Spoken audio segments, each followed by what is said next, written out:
My solar journey. I don't know why, but I was always interested in power and electricity and how it was made. Electricity was clever stuff, almost a miracle, and it could do so much. After leaving school, I spent years at college learning about electronics, but the big power generation stuff was always more interesting.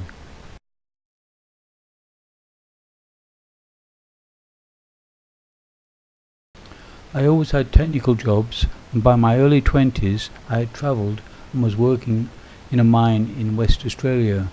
I heard of a job in a power station in Papua New Guinea. While there I got a pretty good understanding of the big power generation stuff. While there my house, as all the others, had solar hot water, which was also clever stuff.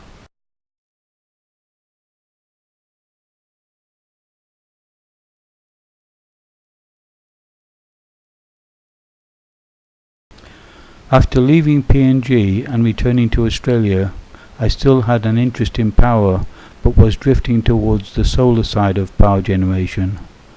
My long-term Australian job used solar panels, 5, 10 and what seemed huge at the time, 50-watt panels, tiny by today's standards.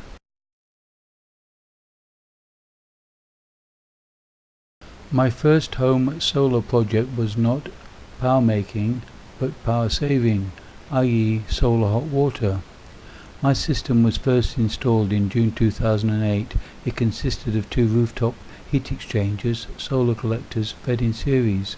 Each of the heat exchangers was fitted with 20 vacuum-type heat pipes.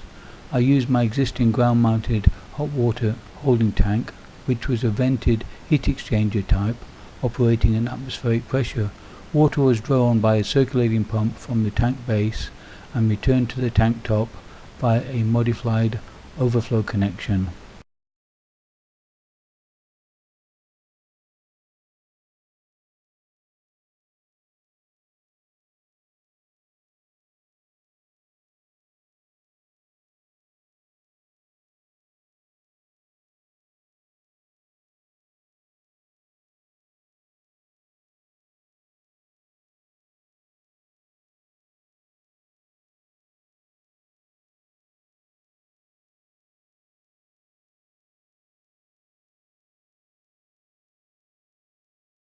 The holding tank was fitted with a backup electric immersion heater, which was controlled by the solar controller.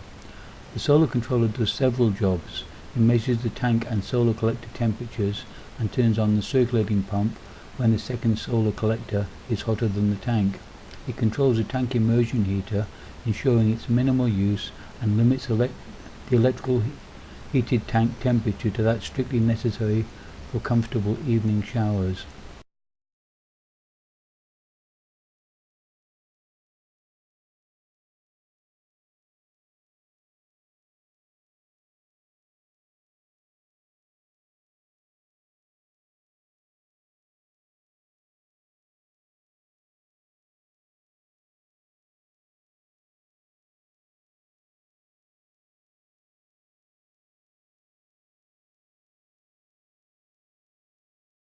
The solar hot water system produced a considerable power saving, but I didn't stop there, because within a few years domestic solar power systems were becoming readily available.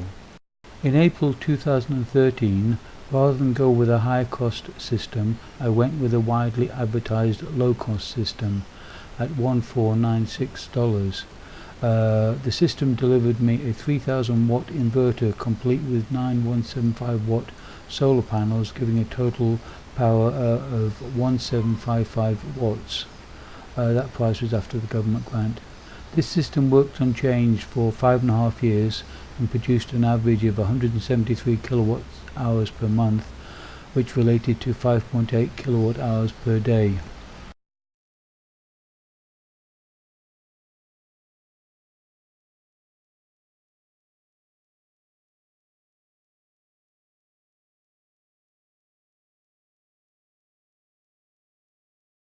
In November 2017 on eBay I saw some used solar panels locally for what seemed a very good price. After contacting an electrician and getting confirmation he could help me, I bought them and also racks and other hardware. With help I mechanically installed the panels and the contractor did the rest. I now had a further 8 times 190 watt or 1520 watt panels for my inverter as a second string. A theoretical total of 3,275. The cost to purchase and install these was $1,450. In the summer quarter these panels produced an average of 11.7 kilowatt hours per day.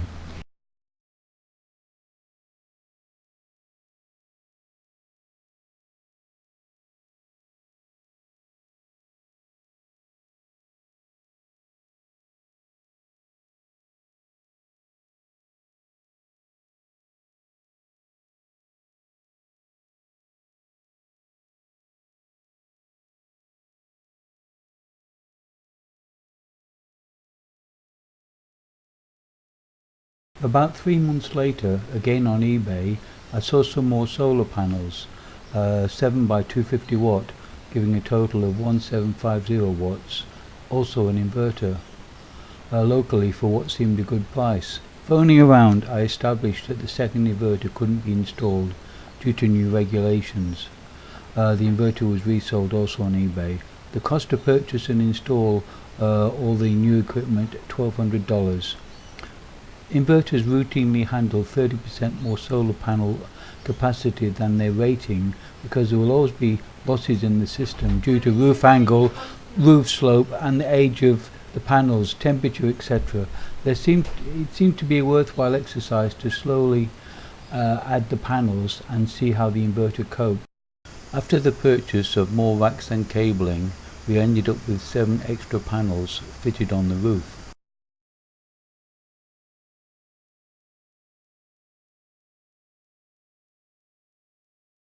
Over a period of weeks the panels were gradually added, while closely monitoring the voltages, currents and temperatures. The inverter and all panels have been operating for 8 months now, so far without any problems. The average generation over the period is a respectable 15 kilowatt hours per day. The theoretical capacity of the solar panels is now 5,025 watts. They are arranged on 2 strings of 12 panels. At the brightest part of the day, the full array of solar panels maxes out the inverter and incoming currents are limited. This might be a waste of power, but as I had already bought the panels, this did not concern me. The extra panels ensure that whatever solar there is captured. So for all the periods when solar conditions are not optimal, the system will produce more power. A next logical step would be a 5,000 watt inverter.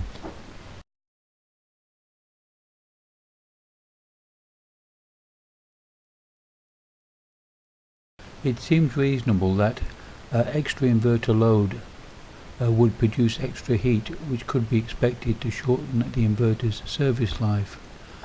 To combat this, I installed 4 extra aluminium heat sinks and 11 12-volt computer fans around the inverter, complete with a temperature controller to start and stop the fans.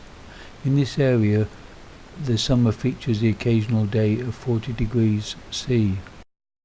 For that reason, a large freestanding fan has also been made available to combat possible inverter temperature rises.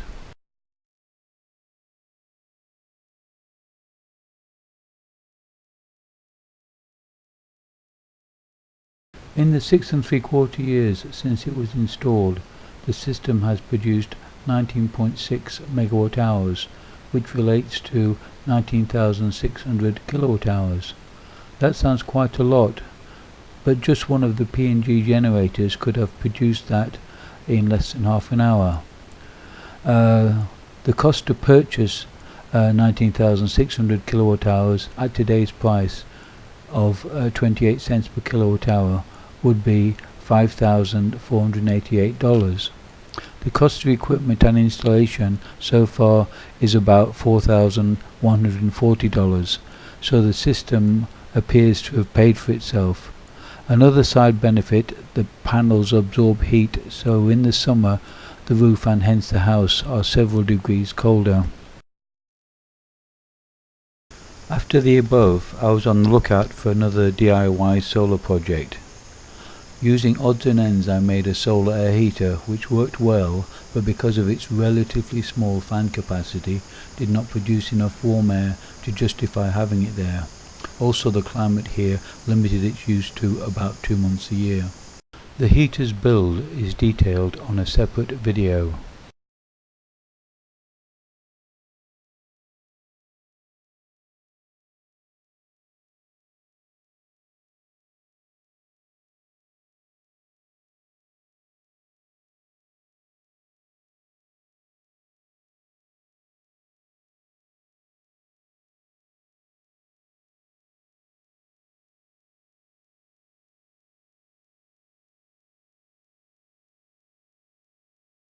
I re-engineered the air heater into a pool heater. I then made a second one, once again with a minimum of purchases.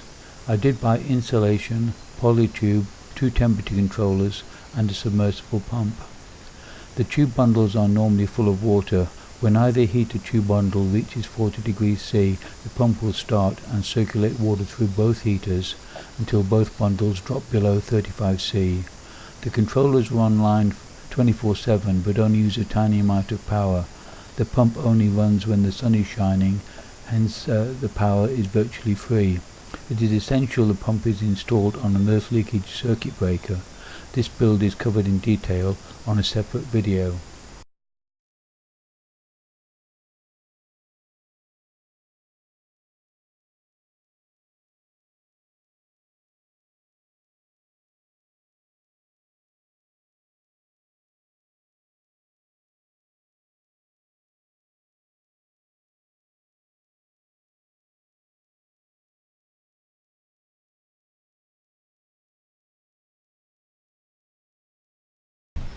The pool cleaners occasionally get looped with the submersible pump, but that is easily fixed. The 2 heaters have a total surface area of 34 square feet or 3.14 square meters. This is relatively small, but they are quite efficient, and that is sufficient to maintain the pool temperature above 28 C, which is quite acceptable. Tip: if you have a pool and solar voltaic, make sure you run your filter when the sun is strong. This will have 2 benefits. The power costs will be reduced or free. The pool water will be mixed, so the warm surface water will be circulated to the lower levels. I'm not sure if further solar projects will be possible, but the journey has been interesting getting here. One rule I have always followed is do things that make sense financially and not because they are the latest thing or might offer a tiny improvement in efficiency. I understand some people are converting fluorescent light fittings to LED because of the extra efficiency. This is an example of something not to do. The difference in efficiency is tiny. You will never ever cover the cost of parts, never mind any labor costs. Always research and do your sums before you tackle projects, and know your limitations. Avoid gimmicks, buy the basic system. A friend was nearly convinced to pay almost double for his solar system because he would be able to monitor it on his mobile phone. The chances of anyone actually benefiting from such gimmicks are 0. Congratulations to anyone who has listened to all of this. There is a lot of stuff. I hope you have found something useful. If you like this video, there are several similar ones, but most of my videos cover travel, my other great interest. Please consider subscribing. There is no cost, no request for funding, or any of those annoying adverts. Bob Jackson.